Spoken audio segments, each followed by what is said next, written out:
In some cases, avoidants regret breaking up with their partner. And they regret because they start to realize that it's not necessarily about you, it's about them. They start to realize that I keep on having short-term relationships. I keep on focusing on the flaws of my partner, finding tiny things. And at the end of the day, what do I want?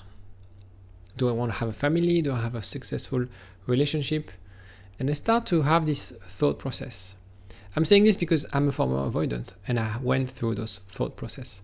And in this video, I'm going to explain that thought process and what you could do in order for you to figure out whether you should or could get back with them, and also adapt your strategy or approach if you want to get back together. Jingle. IGetMyExBack.com. Everyone deserves a second chance. So first of all, after a breakup, there's always this relief and that idea that I'm on my own. Finally, this is happening. Dismissive avoidant people, they enjoy being on their own. Their safe space is alone time. And so breakup provides this framework, this dynamic of, okay, I'm away from the pressure, from the overwhelming element of the relationship. You will also find them being distracted or really engaged in a new hobby or at work. A lot of dismissive avoidants, they submerge themselves at work because it's easy. You don't have to be emotional. You don't have to be vulnerable. There's like measurable. You can thrive, and people don't ask you about your personal life, basically. And again, this emotional distance makes them feel safe. People with insecure attachment, whether they're anxious or avoidant, they don't live because of lack of feelings. They live because they are scared. In the context of avoidant, they live because of that fear of commitment. If you're not sure whether actually maybe they're just not interested in me, maybe that's just a question of they've lost feelings. And in those cases, it's going to be very hard for you to get back together. Don't get me wrong. And I have a hard time, if not, sometimes I tell my clients, I'm not going to be able to help you because they are clearly not in love with you anymore, which happens sometimes.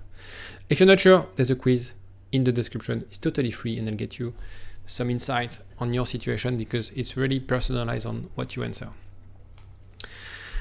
Then, after a while, it depends on the relationship, depends on the dynamic, depends if you go no contact soon enough after the breakup. They'll start remembering the relationship as it was. In the book attached that I would highly recommend you to buy, they talk about the phantom X. Avoidance, it's not that they don't like the relationship. They like the elements around the commitment of the relationship, but they like spending time with their partner. They like doing things with their partner. They like having sex. They like having those memories, creating those memories together.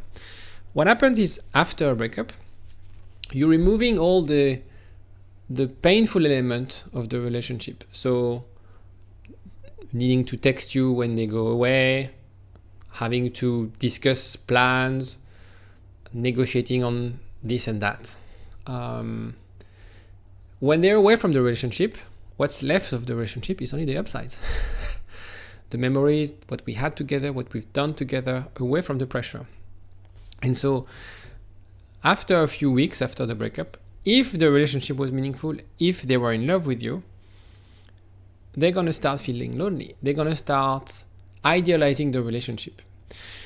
What you have to understand is that your experience of breakup will be different than them because for them, they need a bit of time to feel this loneliness, to feel this void. If you have an anxious attachment style, right after a breakup, you feel it right away. Rejection, triggering this wound of abandonment, for example. For them, it takes a while. And so at the beginning, you might feel like they don't care. They're super distant. It's not working out. I'm wasting my time. It's more subtle than that. It's more complex than that. Because that realization of that emotional needs, obviously, is something that happens inside. They're not going to share it on Instagram or tell this to their friends or their family, because they don't share those things in any case. And so you'll end up with an emotional conflict. There is always this desire to connect, but this fear of intimacy. This also idea of like, okay, I know there are lingering feelings. I don't feel as strong as I thought I would be, because this relationship was different. Because this time in my life, I think I want to commit. And so they will start having second thoughts about their decision. And as I said, all of the above, all those things are things you cannot see on the outside. So I've made few videos, not a lot, on the signs an avoidant wants to get back with you. The problem is that it's very hard to measure. What you have to, and we'll discuss in a second, what you have to assess is the dynamic. What you have to assess is not necessarily what they do, but if there's an improvement, if there's an acceleration in terms of their investment. And so what will happen, and again, most of them is internal, self-reflection and introspection. As I said, I'm an avoidant or former avoidant because I've worked on myself. And there's always this reflection of, okay, I don't feel I can connect. There's something strange. For me, it's hard to have non-superficial relationships. I don't have the code. I don't have the tools. And I see that if I look around, some people are getting engaged, they have families, etc. It seems easy for them. So there's something about me. And this reflection, obviously, again, it's not something they have to have this reflection, right? They have to challenge their thoughts. They have to challenge their beliefs. The same way you're challenging your belief around relationship. If you have an anxious attachment style, you probably have working models, that's how we call them in attachment theory, working models that are based on fear, they're based on your insecurities, i.e. I'm not good enough, I'm scared of being abandoned, etc., etc. For avoidant, they have other series of beliefs that they have to tackle, that they have to change. And we start challenging those beliefs when we feel depressed, sad, because of the outcome of a relationship. And we think like, what have I done? What should I do? And so you'll see potentially sometimes, not always, attempts to reconnect subtly. So even if they reach out because they've lost a key or they forgot a t-shirt at your place, that's a good sign, right? Especially if it's like a t-shirt, like they could live life without that t-shirt, but they are trying to find an excuse to reach out to you. And that's possibly, again, it's very hard to assess, signs that they want to improve. Signs that or maybe they are saying, I'm seeing a therapist now. This is a huge sign, if that's the case. The key is really to assess if they are doing some form of work. Right now, you're the one watching videos about relationships. You're the one keen on working on yourself, right? On developing potentially a secure attachment style. What about them? Your relationship satisfaction, interestingly enough, does only depend on the fact that one is secure. So if you're secure and your partner is avoidant, that could work. It's more or less the same as secure. However, the problem is not being avoidant or not avoidant, is realizing that, okay, I have part of responsibility in my behavior, in how I perceive relationship, in how I handle relationships or how I handle conflict, etc. And I want to address this. Maybe we're not going to work, it's not going to work out, and we're not meant to be together anymore at this stage, but I need to figure out, I need to do some work. If you're watching this video, perhaps you feel that, well, we haven't really worked through any major difficulties, and at the first challenge, he or she decided to leave the relationship. So now it's just a question of assessing whether, okay, hold on, maybe I can be more resilient, follow through. It's not about fighting, but it's about like, okay, maybe there's a challenge. Let's try to overcome this challenge rather than leaving the relationship. So you'll have some shift in terms of communication. You'll see them opening up more about their feelings. They will want to speak with you, text you, see you more often. And again, the point is not saying like, oh, they only message me once a week. Okay, maybe you've been in the contact, they message you once a week, and then twice a week, and then 3 times a week, and then you see each other. It's really about the progression. Okay, sometimes I'm in favor of breaking no contact. So there's a big thing. If you listen to other people online, never ever reach out. You go no contact, you ignore them, you show your worth, etc. In theory, that's what you could be doing. The problem is that sometimes there's a bit of ego involved and you just need to nudge them. The point is not to drive the whole reconciliation. The point is just like to nudge them, tell them it's safe, show me the way, show me that you're working on yourself, show me that there's a possibilities for us to start something new. And sometimes you just need to nudge them, and don't feel like, oh, you're going to be needy or clingy. If you've been in the contact for 1 or 2 months and you reach out, you're not going to be needy or clingy, and you'll gain clarity. Because that's also the problem with people dealing with breakups, is like there's so many questions, so many things that you want your partner to answer. Well, nudging them and seeing their response is a piece of information that's quite valuable. So now the path to reconciliation. For me, so first of all, it's a bumpy road. It's not always linear, right? You might have ups and downs. But the point is making sure that throughout the process, you learn something about yourself.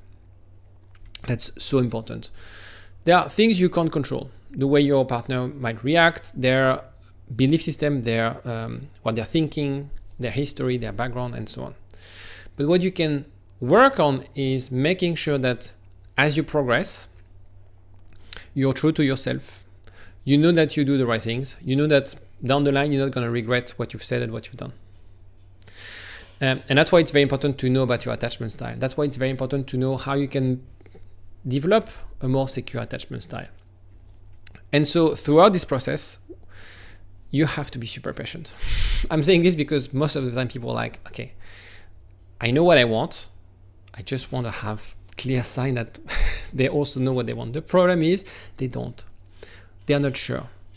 And the point is to bring them from a place of I'm not so sure to a place of like, okay, let's give it a try. And it takes a bit of time for people. And so the point is to develop intimacy gradually, not start right away bombarding them with emotional beads, asking them to open up because they don't know. But gradually, by spending time together, by doing things together, showing them, being a role model of how it looks like to be vulnerable, to open up about the work that you're doing, for example. Again, and this point is not being about I'm depressed and I'm seeing a therapist. No, the point is more of like I'm learning so much about myself. This is what I've learned about myself, about my past, and this is what I've learned, and it's so interesting. And sharing it to your partner.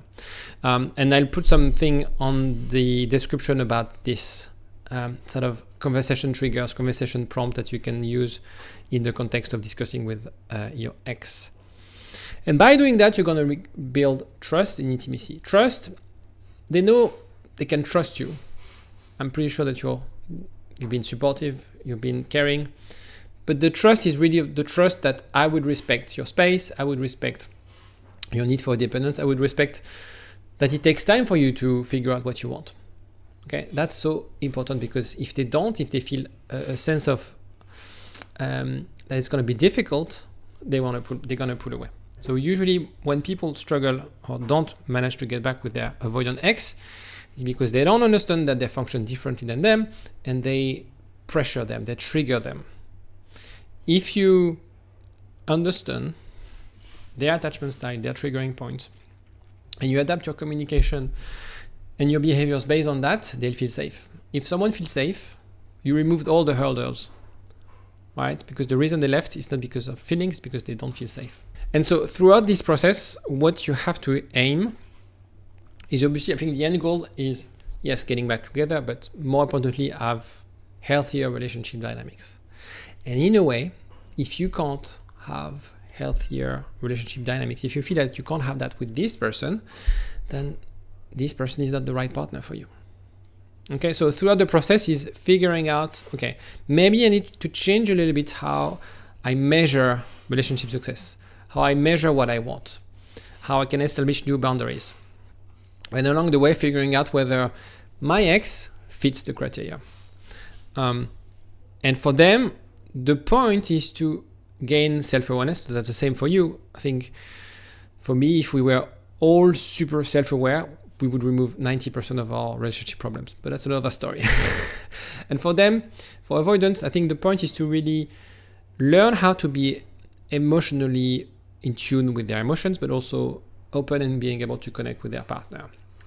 And the commitment in the relationship, commitment in working on things, commitment in avoiding those negative traits of avoidance, avoiding shying away from difficult conversation, avoiding blaming the other for tiny details. This is something you have to really assess over time as you reconcile the relationship, as you rekindle the relationship. Be really strict about what you can and what you can't accept. The process, especially if you have an anxious attachment style, is to raise the bar, raise the level of expectations. Maybe for some reason you feel that you can't find anyone else, anyone better. That's not true. It's not a question of value and better or not better. Work from your point of view. Work from what works for you, what doesn't work for you, what's in line with your value, with your aspirations, your lifestyle, and make sure that this person that you're trying to build a relationship with will meet those criteria. If you have any question, don't hesitate to comment in the video. If you found this video helpful, please like on the video, and you can also subscribe to watch my next video. I'll see you tomorrow. Take care.